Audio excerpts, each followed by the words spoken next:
Hello বন্ধুরা, আসসালামু আলাইকুম।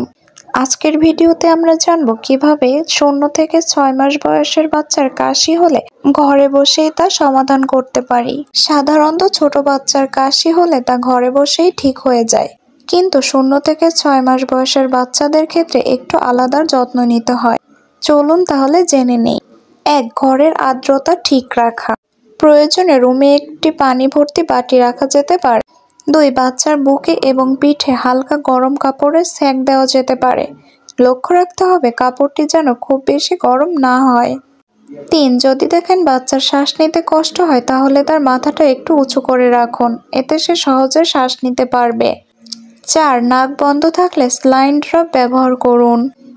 5. ধুলোবালি, ঠান্ডা বাতাস এবং পারফিউম থেকে বাচ্চাকে দূরে রাখুন। এসব করার পরেও যদি দেখেন বাচ্চার কাশি বাড়ছে বা সে খাবার খেতে চাচ্ছে না, তাহলে ডাক্তারের পরামর্শ নিন।